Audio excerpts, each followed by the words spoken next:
Hello everyone, welcome back to my channel. Today we are going to talk about a very important topic in English grammar and that is clauses. Do you know what a clauses is or how many types of clauses there are? Well, in this video I will explain everything you need to know in a simple and easy way. So stay with me till the end and let's make a grammar fun and easy. Let's get started.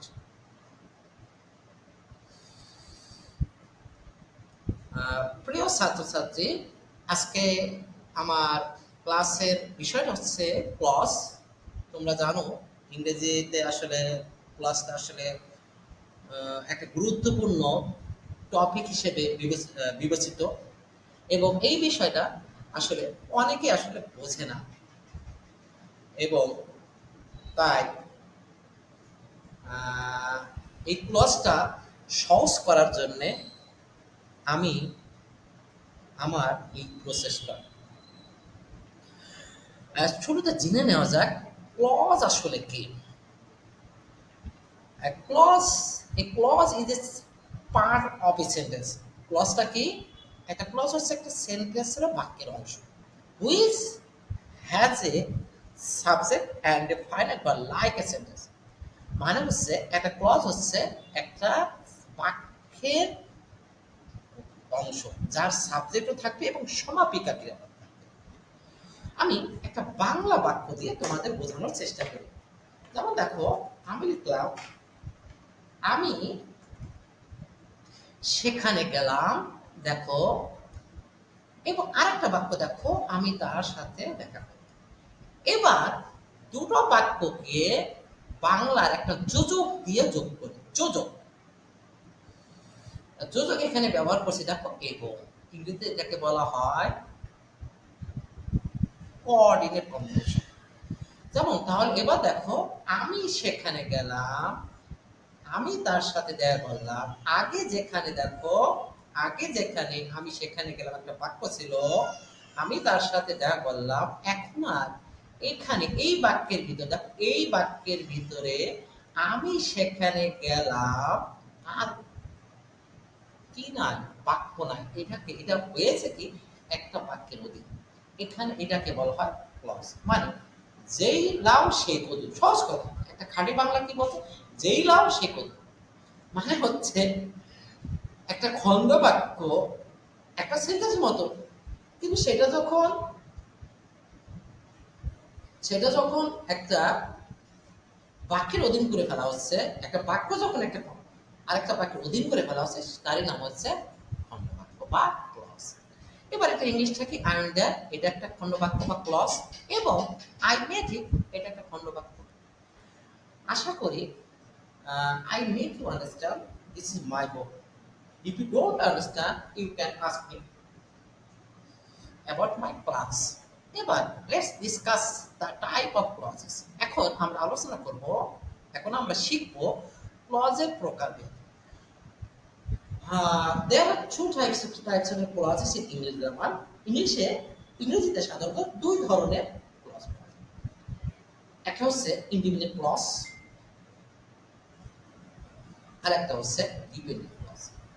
যদিও আরেক ধরনের clause আলোচনা করা হয়েছে যেটার নাম হচ্ছে coordinate clause, সেটা আমি এই ক্লাসে আলোচনা করব না, পরবর্তী ক্লাস আলোচনা করব। ইন্ডিপেন্ডেন্ট ক্লজ এর আরো দুটো নাম আছে, এটা হচ্ছে মেইন ক্লজ আর একটা হচ্ছে প্রিন্সিপাল ক্লজ। এই ইন্ডিপেন্ডেন্ট ক্লজকে বাংলায় বলে প্রধান খণ্ডবাক্য। এটা কি জেনে নেওয়া যাক।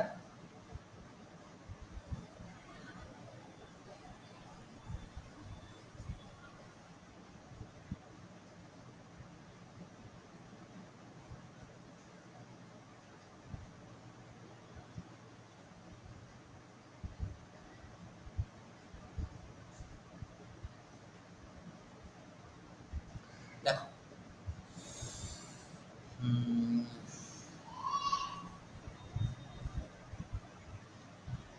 আহ, এবার মূল আলোচনাতে আসি।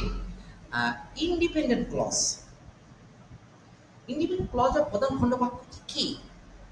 এটা এটি এমন একটি ক্লজ যেটি নিজে নিজে একটি পরিপূর্ণ বাক্য হিসেবে ব্যবহৃত হতে পারে, অর্থ বহন করতে পারে।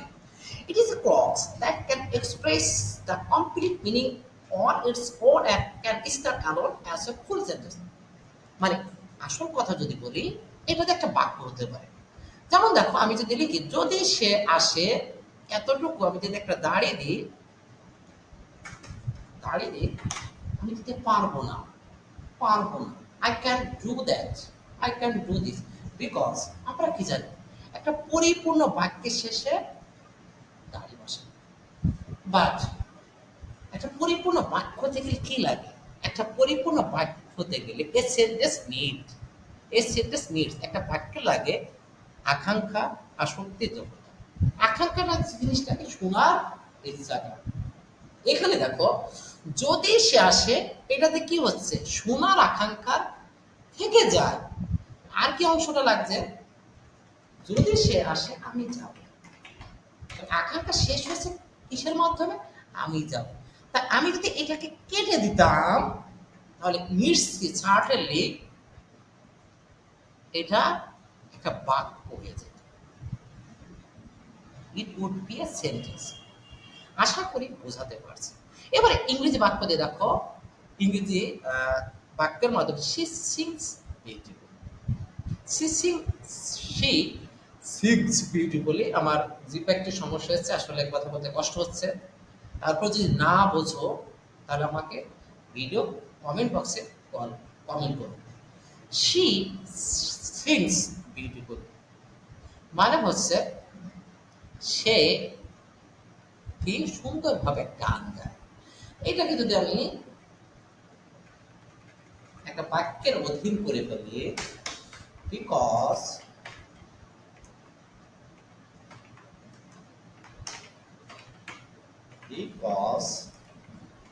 she tried a lot for this. দেখো, এই যে she sings beautifully, এইটা কিন্তু নিজে একটা অর্থ বহন করে, এবং আমরা চাইলে এখানে কিন্তু ফুল স্টপ ব্যবহার করতে পারি। এই যে she sings beautifully, it's called a principal, main or independent clause. I hope you have understood. এবার দেখো, এবার আসি ডিপেন্ডেন্ট ক্লজ, যেটা বাংলাটা কি, এটার একটা নামও আছে, যেটা হচ্ছে সাবঅর্ডিনেট ক্লজ। কি? সাবঅর্ডিনেট ক্লজ, এটা বাংলা হচ্ছে আশ্রিত খণ্ডবাক্য। আশ্রিত খণ্ডবাক্য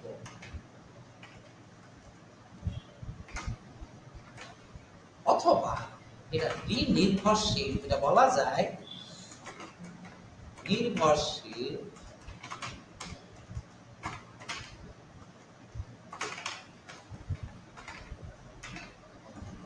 ও। এটা কেমন? এটি একা সম্পূর্ণ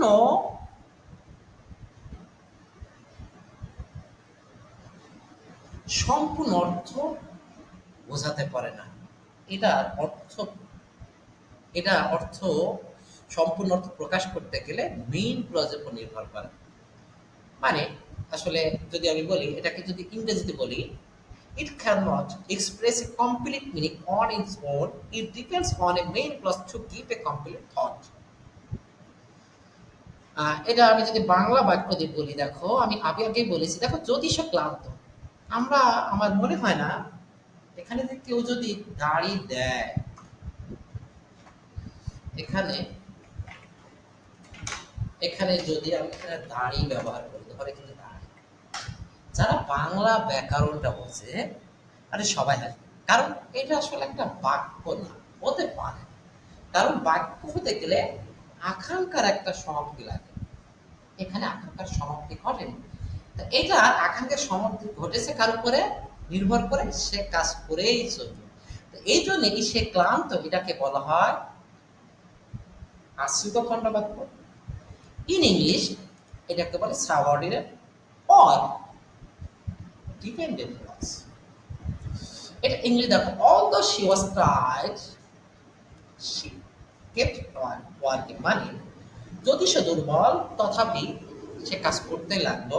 এই কিপ্টের একটা ব্যবহার দেখো, কিপ প্লাস জিরান ব্যবহার করলে তার কোন একটা কাজ চলমান অর্থ প্রকাশ করে। এবার আমি ডিপেন্ডেন্ট ক্লজ যে তিন প্রকার সেটা নিয়ে আলোচনা করব। Again there are three types of dependent clause. মানে হচ্ছে dependent clause is divided into three parts. এক নম্বর হচ্ছে নাউন ক্লজ। কি নাউন? একটি বাক্যে নাউন ক্লজটা জিনিসটা কি নাউনের মতন কাজ করে। এইভাবে তো আসলে বোঝা যাবে না, কারণ নাউন আসলে কিভাবে, নাউন আসলে বুঝতে গেলে আমাদের দুই ভাবে বুঝতে হবে। একটা হচ্ছে তার অবস্থান, আর একটা হচ্ছে ডিকশনারি। এই বিষয়গুলো জানতে আমি এর নাউনের উপরে বেসিকের উপরে পুরো একটা ক্লাস নেব। তোমরা শুধু ধৈর্য ধরে ক্লাসগুলো করতে থাকো। তার আগে ধারণা দিন, নাউন একটা সেন্টেন্সে ছয় জায়গায় একটা নাউন বসতে পারে।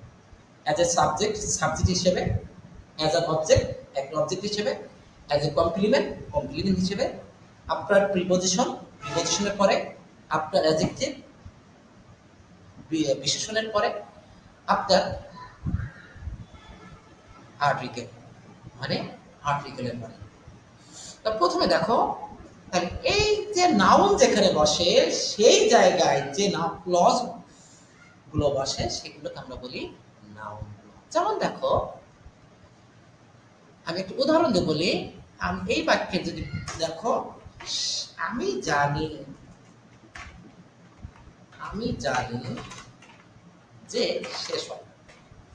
দেখো, একটা বাক্যে, একটা বাক্যে নাউন চেনার উপায়টা কি?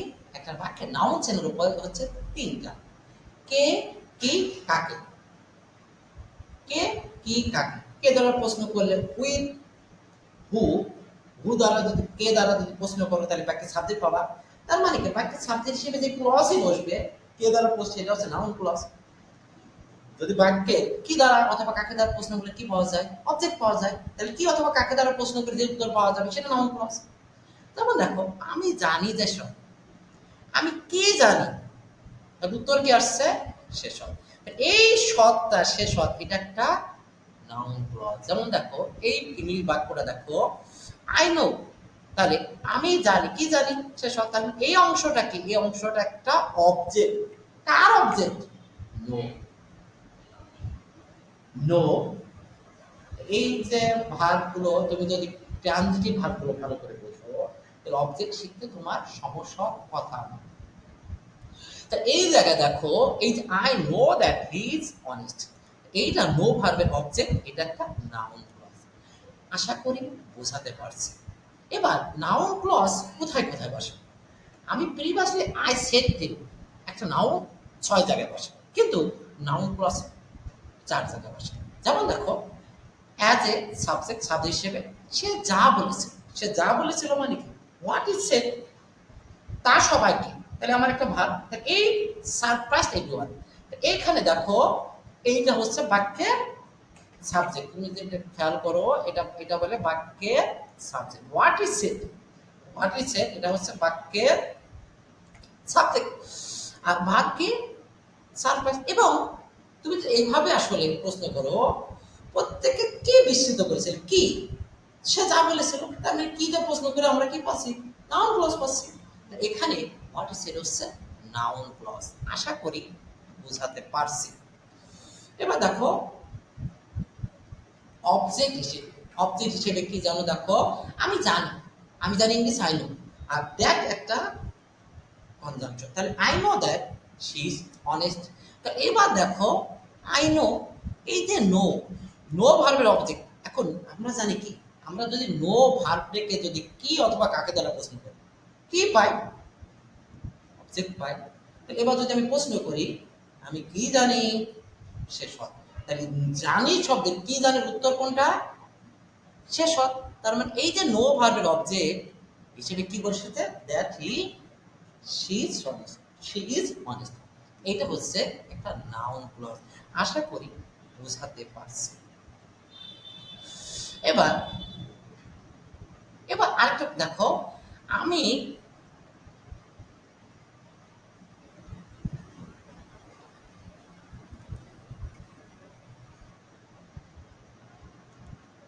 এটা ভুল হয়েছে, আমি কেন দেরি করলাম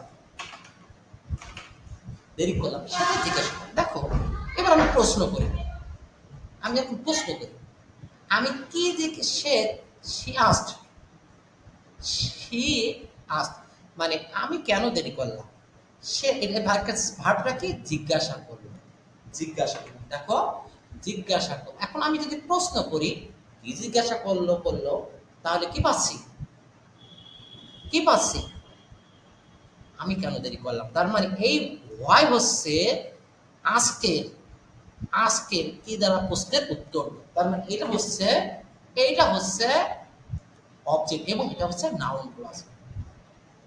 এখন আসি কমপ্লিমেন্ট। কমপ্লিমেন্ট কি, হোয়াট ইজ কমপ্লিমেন্ট? কমপ্লিমেন্ট হচ্ছে এমন একটা অংশ যেটা ছাড়া একটা সেন্টেন্স হয় না, সহজ কথা।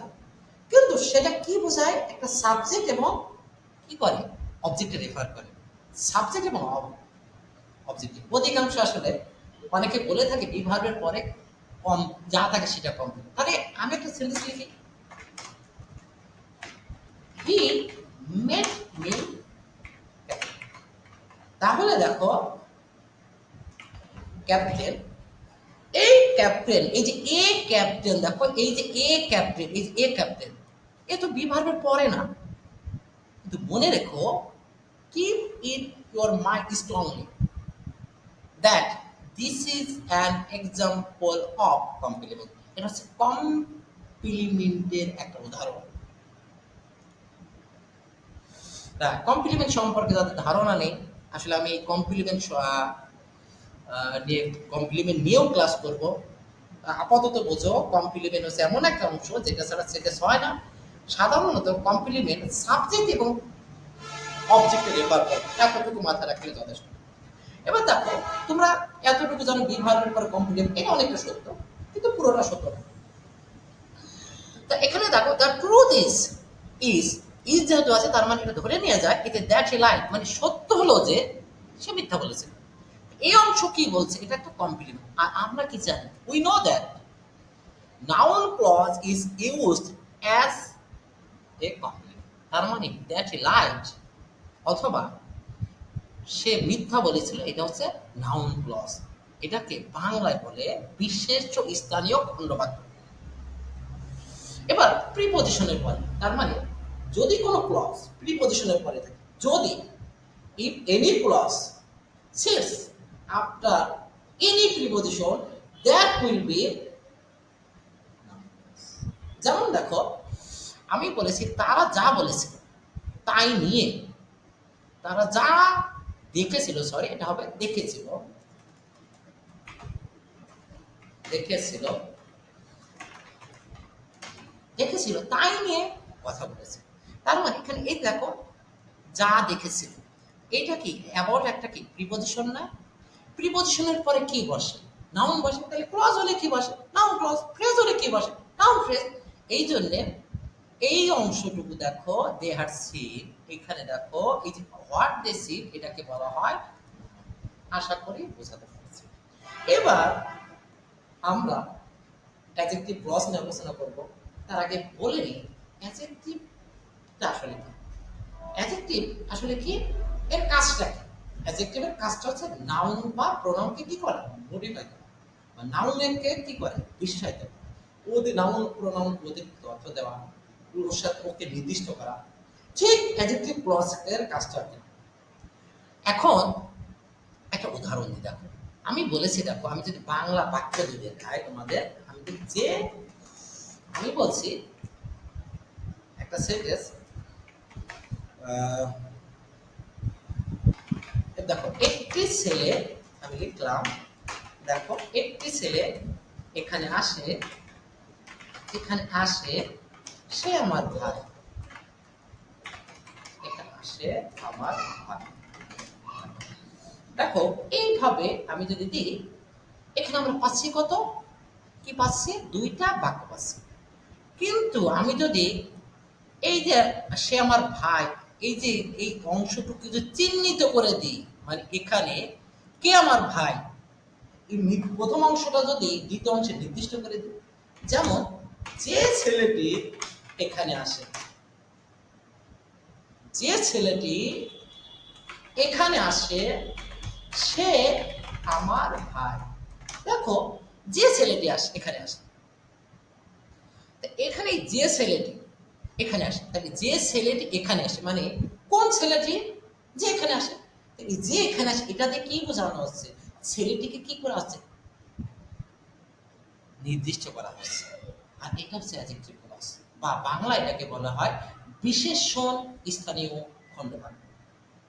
বিশেষণ স্থানীয় খণ্ডবাক্য। এখন এটার ইংলিশটা যদি বলি, the boy who came here, who comes here is my brother. আর ইংরেজিতে দেখো, দা বয় হু, দা বয় হু মানে কি, এটা বাংলা করার নিয়ম জানতে হয়।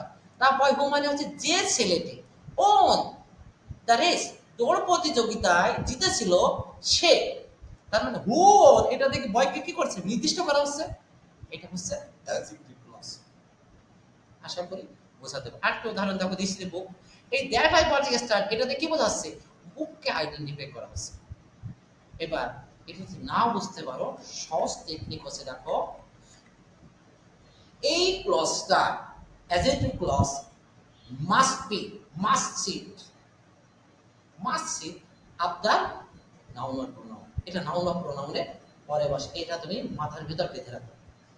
এবার এই ক্লজ শুরুতে সাধারণত কি হয়, ওই যে রিলেটিভ প্রোনাউন যুক্ত, রিলেটিভ প্রোনাউন বা অ্যাডভার্ব যুক্ত। এবার এই ক্লজের সাবজেক্ট প্লাস ভার্ব থাকে, হ্যাঁ এটা থাকতে পারে।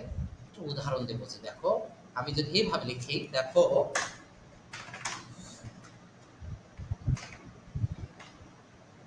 আমি যদি এইভাবে লিখি, দেখো একটা সেন্টেন্স লিখি, the boy who came here is a student, যেখানে আসলো সে একজন ছাত্র। এখানে দেখো, এখানে এটা অবশ্যই বড় হতে হবে। এখানে দেখো হু কেম হিয়ার, এই বয়কে কি করছে, নির্দিষ্ট করছে। এবং এই হু কেম কার পরে বসেছে, বয়ের পরে বসেছে, তার এইটা দা বয় কি নাও, মানে হু কেম হিয়ার এটা একটা নাও, অ্যাডজেক্টিভ ক্লজ। আচ্ছা এবার আসি অ্যাডভার্বিয়াল ক্লজ নিয়ে।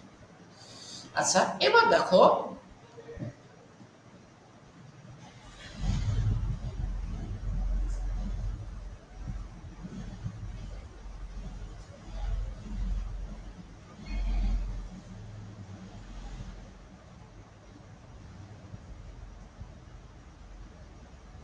এবার দেখো একটা অ্যাডভার্বিয়াল ক্লজটা কি। Adverbial clause is a clause which works as like as an adverb. আমি কি বলেছি, অ্যাডভার্ব ক্লজ কিছুই না, একটা অ্যাডভার্বিয়াল ক্লজ হচ্ছে একটা অ্যাডভার্ব। অ্যাডভার্বটা কি, অ্যাডভার্ব সাধারণত ভার্ব অথবা অ্যাডজেক্টিভ মডিফাই করে। এইভাবে যদি না বোঝো, আমি এই অ্যাডভার্ব বা পার্টস অফ স্পিচ নিয়ে একটা ক্লাস নেব, তুমি সেটার জন্য সেটা একটু খেয়াল রাখবে। দেখো এখন অ্যাডভার্ব আপাতত এতটুকু বোঝো, ভার্বকে কেন, কখন, কোথায়, কিভাবে, কি উদ্দেশ্যে, কি পরিমাণ অথবা কি শর্ত দিয়ে, এই শব্দগুলোতে প্রশ্ন করলে যদি যে উত্তরটা আসে সেটা হয়, আর সেটা যদি ক্লজ হয় সেটা হচ্ছে অ্যাডভার্বিয়াল ক্লজ। তবে অ্যাডভার্বিয়াল ক্লজের চেনার কয়েকটা সহজ টেকনিক আছে। কেমন হতে পারে, সাধারণত কয়েকটা অ্যাডভার্ব দেখো, এই যে when, while, before, after, since, until, because, since, if, unless, provided that, so that, in order that, so that, in order to that, এইগুলো যুক্ত, যেমন অলদো, দো, even though, as, that, so that, such that, এই যুক্ত যতগুলো clause আছে সাধারণত, আমি কি বলেছি সাধারণত, বাট ডিফারেন্ট থাকতে পারে, ব্যতিক্রম থাকবে, প্রত্যেকটা কিছুর ব্যতিক্রম থাকবে।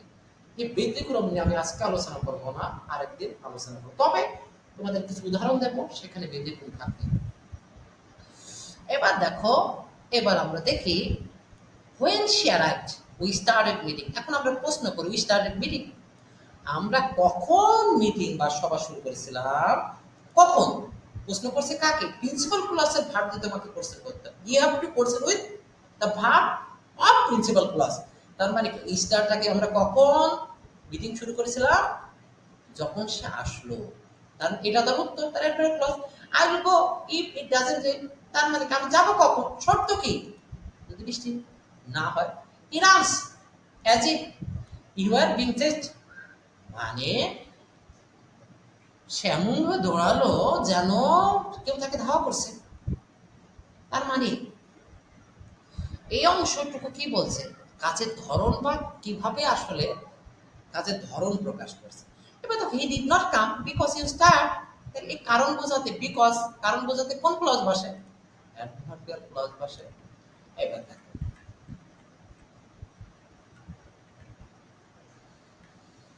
এবার কয়েকটা জিনিস দেখো। হি আস্কড মি হোয়ার হি, আগে বলেছি দেখো, he asked me where he went, একটা noun clause, but he he goes where I went। দেখো এইটা নাউন ক্লজ না, অথবা আমি এটা হি দিলাম ভিতরে সি, দেখো একই ক্লজ লিখছি। এটা হচ্ছে অ্যাডভার্ব ক্লজ, আগেরটা হচ্ছে নাউন ক্লজ।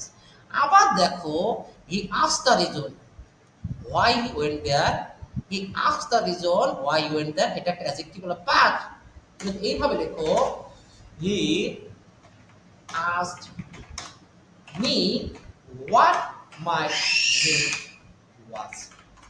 বাট দেখো এইটা কিন্তু আবার নাউন ক্লজ। তা এগুলো যদি তোমরা বুঝতে চাও, তা এগুলো যদি তোমরা বুঝতে চাও, তাহলে এগুলো তোমরা যদি বুঝতে চাও, তাহলে আমার ইউটিউবের ভিডিওগুলো খেয়াল রেখো, নোটিফিকেশন বেলটা অন করে রেখো, নিয়মিত ভিডিওগুলো ফলো আপ করো। ইনশাল্লাহ আমি মনে করি, আই থিঙ্ক ইংরেজিতে তোমাদের কোনো সমস্যা হবে না। ইফ ইউ, আমি এগেন আর again I said to my student, if you have any question even though it is so simple, you can ask me। hope you hope you enjoy the day, see you again। আজকের মতন এই পর্যন্তই। আমি তোমাদের সুস্বাস্থ্য কামনা করি। সবাই ভালো থেকো। আল্লাহ হাফেজ।